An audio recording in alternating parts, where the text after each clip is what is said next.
AP అసెంబ్లీలో deputy CM Pawan Kalyan ఈ రోజు కొన్ని కీలక వ్యాఖ్యలు చేశారు. వైసీపీ సభ్యులకు సంబంధించి 11 మంది వారున్నా సరే 1100 మంది ఉన్నట్టుగా మాట్లాడతారని అన్నారు పవన్ కళ్యాణ్. వాళ్ళు చెప్పేది వారు బలంగా నమ్ముతారన్నారు. కూటమి నేతలు చేసింది చెప్పుకోలేకపోతున్నామన్నారు పవన్ కళ్యాణ్. అందరూ ఏకాభిప్రాయంతో ఉండాలన్నారు డిప్యూటీ సీఎం. ఇప్పటికీ కూడా వాళ్ళ సభ్యులు తక్కువైన 11 మంది అయినప్పటికీ కూడా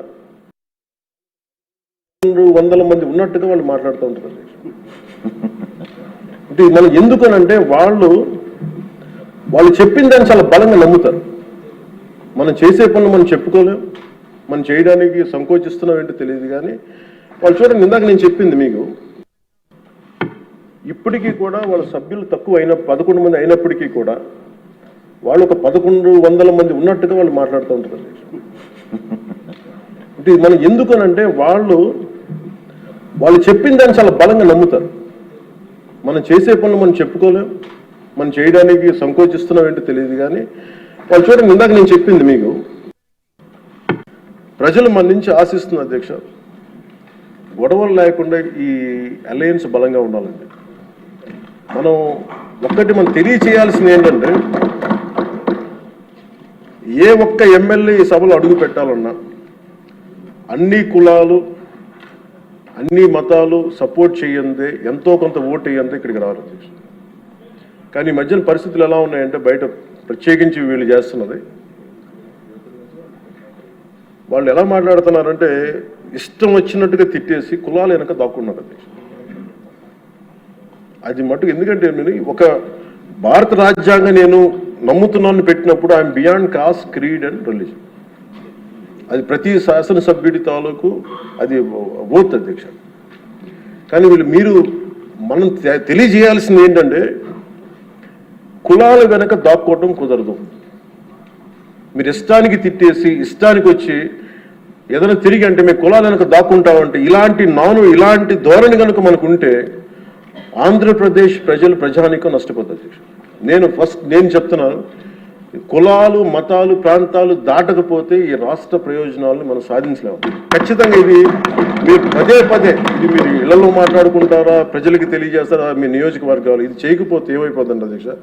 విచ్ఛిన్నం, ఇందాక వాటి గురించి చెప్పాను, వాళ్ళు విచ్ఛిన్నం చేయడానికి సిద్ధంగా ఉన్నారు. ఇప్పుడు మన ఐక్యత ఉండాలి అని సమాజం కోరుకుంటే వాళ్ళు విచ్ఛిన్నం చేయడానికి సిద్ధంగా. దీన్ని రిపీటెడ్గా కనుక మనం ప్రజల్లోకి తీసుకెళ్ళకపోతే మటుకు మనం ఎన్ని గొప్ప బడ్జెట్లు పెట్టి ఎంత సదాశయాలతో ఉన్నా కానీ quality of thought, quality of behaviour కనుక మనకు లేకపోతే ఇంత బడ్జెట్లు కూడా, ఇంత ఆశయాలతో ఉన్న బడ్జెట్లు కూడా నిష్ప్రయోజనం అయిపోతాయి. ఆ జాగ్రత్త మనం అందరం తీసుకోవాలి అధ్యక్ష. ఈరోజు మనం బడ్జెట్ గొప్పగా ఉంది అని ముందుకు తీసుకెళ్తున్నాం, కానీ మన బాధ్యత కూడా మనం నిర్వర్తించాలనేది నేను మనస్ఫూర్తిగా సభని కోరుకుంటూ. కల్తీలు చేసి బూతులు మాట్లాడిన వాళ్లే మళ్లీ మనపై నిందలు వేస్తున్నారని అన్నారు పవన్ కళ్యాణ్. ఇలాంటి వాళ్లను ఎదుర్కోవాలంటే ఐక్యంగా బలంగా ఉండాలని అన్నారు. All citizens have the right to freedom of speech and expression అంటే వాళ్ళు ఏమనుకున్నారంటే for them it is right to abuse others అనుకున్నారు. ఇవన్నీ కరెక్ట్ చేయాలంటే మటుకు మనం చాలా బలంగా మనలో మనం ఎలాంటి పొరపక్షాలు లేకుండా, మనలో మనకి ఎలాంటి గొడవలు లేకుండా ఉంటే తప్ప ఇలాంటి అబ్యూజివ్ వ్యక్తుల సమూహాన్ని మనం ఎదుర్కోలేము అధ్యక్ష. కల్తీలు వాళ్ళే చేస్తారు, వాళ్ళే బూతులు తిడతారు. ఎలా ఉంటుందంటే హిందీలో చెప్తారు, ఉల్టా చోరు కొత్త వాళ్ళు కూడా అంటే దోపిడీలు చేసే దొంగ పోలీసు వస్తే పోలీసుని దొంగ అని నడిచాడు.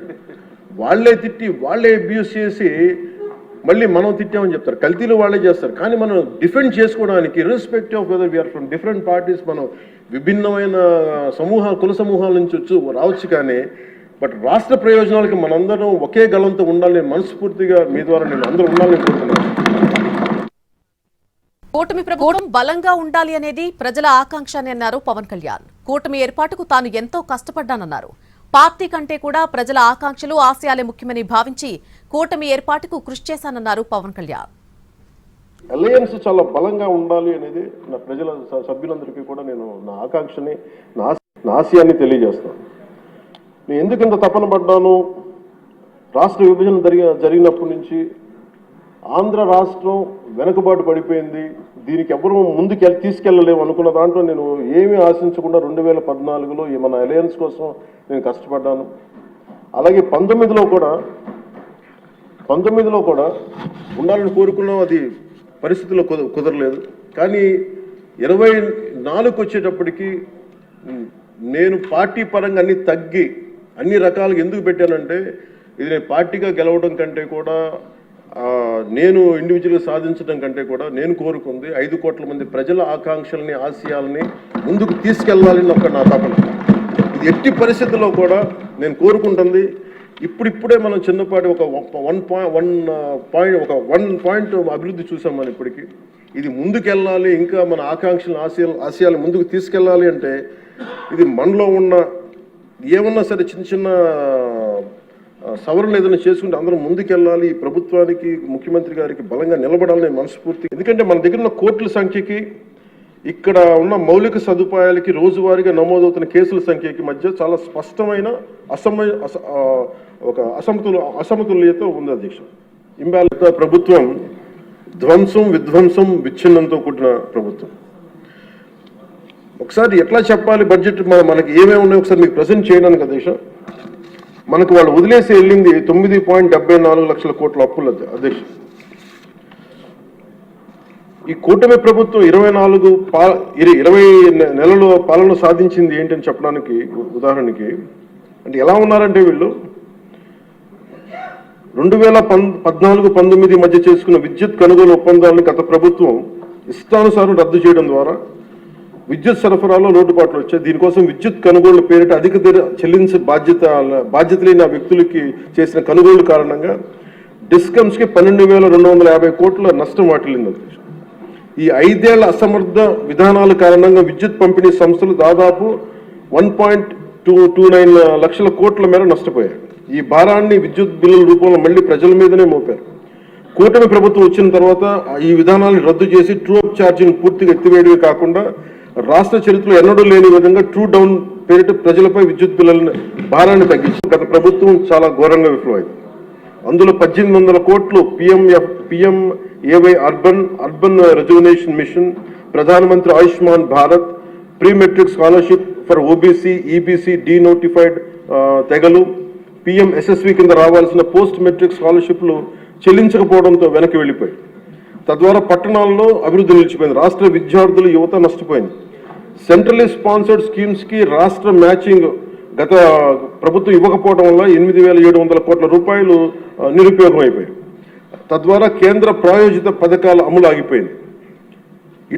ఇట్లా గత ప్రభుత్వం పూర్తి చేయకుండా వదిలేసి వెళ్ళిన పులివెందులు కానీ, డోన్, ఉద్దానం ప్రాజెక్టులకి తిరిగి మన ప్రభుత్వం వచ్చి 400 కోట్ల రూపాయలు కేటాయించి మళ్ళీ విలేజ్ స్కీమ్ ప్రాజెక్టుని ఈ వేసవిలోని ప్రజలకి అందుబాటులో తీసుకురాబోతున్నాం. ప్రతి గ్రామానికి దీనికి నీళ్లు అందిస్తాం. దీనికి ఇది ఈ 48,369 ఈ గ్రామాల్లో ముందస్తుగా ఈ 15 ఈ మల్టీ విలేజ్ స్కీమ్స్ కాకుండా ఇంకొక 3,000 గ్రామాలకి నీరు అందించాలని చెప్పి ఒక బలమైన సంకల్పంతో ముందుకెళ్తా ఉన్నాం.